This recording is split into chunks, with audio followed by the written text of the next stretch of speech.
Actually মা একটু কাজের সূত্রে বাইরে গেছে, আর যেখানে গেছে না সেখানে একদম নেটওয়ার্ক পাওয়া যায় না। এই তুমি খাবে কিছু? আমি নিয়ে আসি। না না জাহ্নবীদি থাক না, আমি কিচ্ছু খাবো না গো।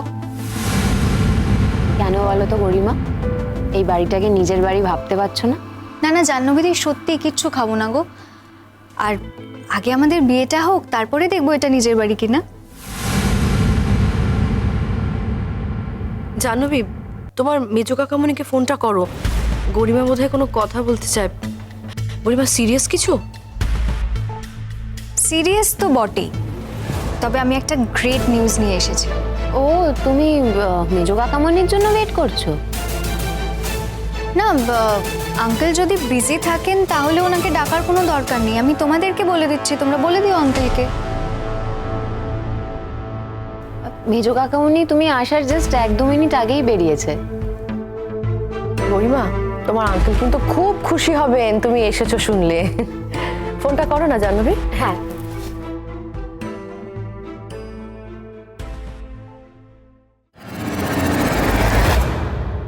সবই তো দেখলেন। আশা করি রোশনাইকে রেস্কিউ করার ব্যাপারে আপনি আমাকে আর কোনো রিকোয়েস্ট করবেন না। আরে আপনি তো বলেছিলেন আজ সন্ধ্যেবেলায় যাবেন। ডেফিনেটলি আমার বস যাচ্ছেন, আমায় তো যেতেই হবে। উনি আমাদের সবাইকে ইনভাইট করেছেন। আমি যেতে চাই। আপনি আপনি ওখানে গিয়ে কী করবেন? দেখুন বিয়েটা ফিক্সড হয়ে গেছে, আপনি ওখানে গিয়ে অযথা ঝামেলায় জড়াচ্ছেন কেন? আমি তবু ওর সামনে একবার দাঁড়াতে চাই। আপনি বুঝতে পারছেন না, আমার মনে হচ্ছে ও প্রেশারাইজড হয়ে এই কাজটা করছে। কোনো প্রেশারাইজ হয়ে উনি কাজটা করছেন না। শুনুন, যদি উনি প্রেশারাইজ হতেন না, তাহলে এইভাবে সকলের সামনে থেকে ওনাকে কেউ কিডন্যাপ করে নিয়ে চলে যেতে পারতো না। এই বিয়েতে ওনার মত আছে, এটা ওরও প্ল্যান ছিল, সেই জন্যই তো এরকম খুশি খুশি মনে উনি অ্যানাউন্সমেন্টটা করেছেন। আন্টি, আমার না আর তর সইছে না, আমি রীতিমতো এক্সাইটেড হয়ে যাচ্ছি। And I am sure uncle এই খবরটা শুনলে না আঙ্কেলও ইকুয়ালি এক্সাইটেড হয়ে যাবে। গরিমা, এবার কিন্তু আমারও খুব রেস্টলেস লাগছে। কি ব্যাপার বলো তো, কি কথা বলতে চাও?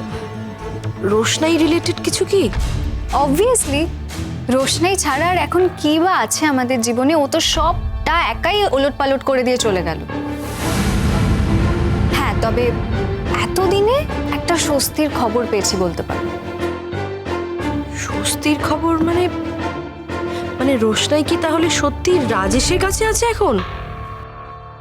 হ্যাঁ, রাজেশের কাছে থাকবে না তো আর কার কাছে থাকবে? কি বলছো তুমি? হ্যাঁ, মামুর ফোন এসেছিল তো, আর মামু বলেছে আমাকে যে আজকে নাকি একটা বিয়ে হতে চলেছে। বিয়ে? কার বিয়ে? রোশনাইয়ের? হ্যাঁ, রোশনাইরই তো বিয়ে, আর কার হবে? আর তোমাদের কি মনে হয় আমি অন্য কারোর বিয়ের খবর দিতে এখানে ছুটে আসবো? আমার মামু এই বিয়েতে ইনভাইটেড। আর রাজেশ যে শুধু রোশনাইকে বিয়ে করছে তা নয়, একটা বিরাট প্রেস মিট করেছে যেখানে রোশনাই নিজে অ্যাডমিট করেছে যে ও এই বিয়েটাতে ইন্টারেস্টেড। আর এই বিয়েটা করার জন্যই নাকি ও কলকাতা থেকে বেনারস ফিরে গেছে।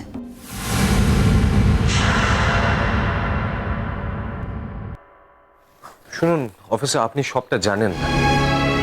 আমি ওকে চিনি, আমি এতদিন ধরে ওকে চিনেছি, ঠিক আছে? আপনি পুরো হিস্ট্রিটা জানেন না, আমি হিস্ট্রিটা জানি। এরকম এর আগেও হয়েছিল একবার, এরকম একটা সিমিলার সিচুয়েশন হয়েছিল, আর ওই বিয়ে থেকে ও পালিয়ে গিয়েছিল। তাই আমি একবার জানতে চাই এই বিয়েতে ও রাজি কিনা। আমরা কাল ওখানে ছিলাম, আমরা পুরো ব্যাপারটা দেখেছি। উনি যথেষ্ট খুশি মনে আনন্দের সঙ্গে মত দিয়েছেন এই বিয়েতে। আরে আপনি আশ্চর্য কথা বলছেন তো। বাইরে থেকে কি কারোর খুশি বোঝা যায়? তাহলে কি বাকি সব মিথ্যে? আমার সঙ্গে ওর যা যা মোমেন্ট হয়েছে সব মিথ্যে, সব। শুনুন শুনুন শুনুন, আমি বলছি আপনি ফিরে যান। না, আমি কেন ফিরব? আমি যখন এখানে এসেছি আমি একবার অ্যাটলিস্ট ওর সাথে দেখা করে যাবই। আমি নিজে ওর মুখ থেকে শুনতে চাই ওই বিয়েতে রাজি হয়েছে কিনা। আর আমি ওকে যতদূর চিনি, ও যদি মিথ্যে কথা বলে আমি বুঝতে পারবো অফিসার। আরে অফিসার, এতদিন ধরে ওই মেয়েটাকে চিনি, এতদিন ধরে দেখে এসেছি। ওর জাস্ট একটা কথা, একটা সামান্য কথায় ওর ট্রাস্ট আমি কি করে হারাই? আপনার এখনো এতটা ট্রাস্ট মেয়েটির প্রতি? দেখুন অফিসার, আমি এই নিয়ে আপনার সঙ্গে তর্ক করতে চাই না, ঠিক আছে? আপনি শুধু আমাকে বলুন আপনি কটার সময় যাবেন। আইল বি দেয়ার। আমরা সন্ধ্যে 6টায় যাব। অফিসার, অফিসার বিয়েটা শুরু হয়ে গেলে তো আমাদের হাতে কিছু করার থাকবে না। রিকোয়েস্ট করছি অফিসার, প্লিজ এই রিকোয়েস্টটা রাখুন। আপনি আপনি অন্তত 1 ঘন্টা আগে ওখানে চলে আসুন প্লিজ, জাস্ট এই রিকোয়েস্ট, আর কিছু না। বিয়ে শুরু হবে না, কার্ডে সন্ধ্যে 6টা লেখা আছে। ওকে স্যার, আমি আমি টাইমে চলে আসবো। দেখা হচ্ছে। ঠিক আছে।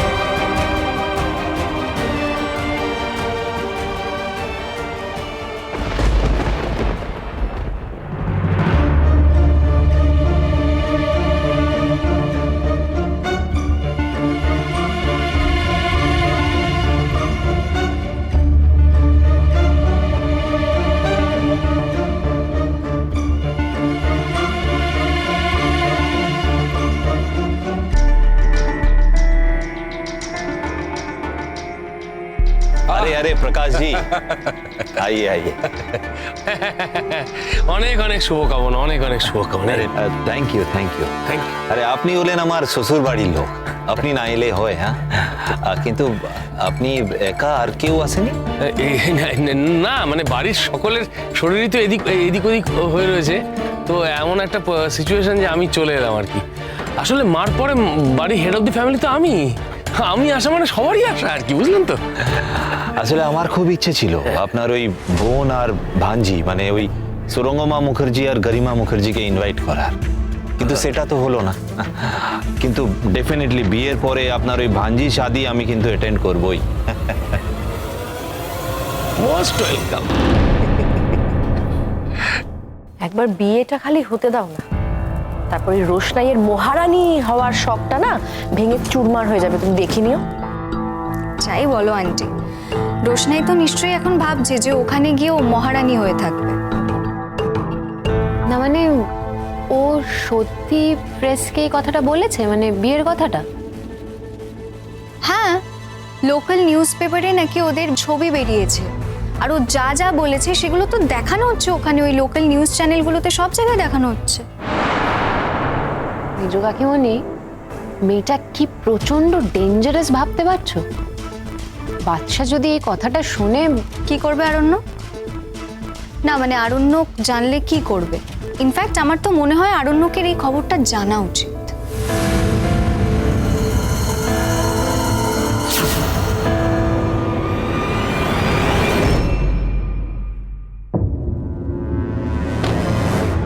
স্যার, ওরা তো আমাকে ইনভাইট করেনি, আমার যেতে খারাপ লাগছে। আমি ভেতরে যাব না, আমি যাই। আরে রাজীব, আমি তোমাকে এত দূর এখানে নিয়ে এলাম আর এখন তুমি বলছো তুমি চলে যাবে? আপনি বলেছিলেন ও পরীক্ষা দিতে আসবে, এখন তো দেখছি ও বিয়ে করতে এসেছে। আর এমন তো নয় যে ও ওর হাত থেকে বাঁচতে পারতো না, আসলে সিদ্ধান্তটা নিজেই নিয়েছে। তোমার খারাপ লাগছে? না, খারাপ লাগার কি আছে? দেখো রাজীব, আমি জানি যে তুমি রোশনাইকে খুব ভালোবাসো, আর এটা আমার ধারণা যে রোশনাইও তোমাকে খুব ভালোবাসে। তাই শেষবারের মতো তুমি চেষ্টা করবে না? সে শেষবারের মতন চেষ্টা স্যার। আরে ওর সামনে গিয়ে একবার দাঁড়ালে ওর মনটা যদি বদলে যায় তাহলে? আমরা মধ্যবিত্ত ঘরের ছেলে, আমার রীতিমতন এখন পড়াশোনা করে কেরিয়ার তৈরি করার সময়। ওর খেয়ালের সঙ্গে চললে তো আমার চলবে না। আর এমনি তো ও এখন অনেক বড় লোক পার্টনার পেয়ে গেছে, ওর জীবনের সঙ্গে এখন আমার জীবন অনেকটাই আলাদা। তাছাড়া আমি আর আমার নিজের রিস্ক বাড়াতে চাই না।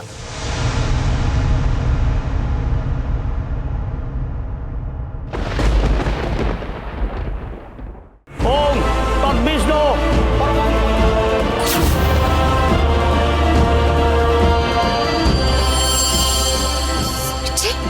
রোশনাই, তুমি কি মন থেকে রাজেশকে বিয়ে করতে চাও?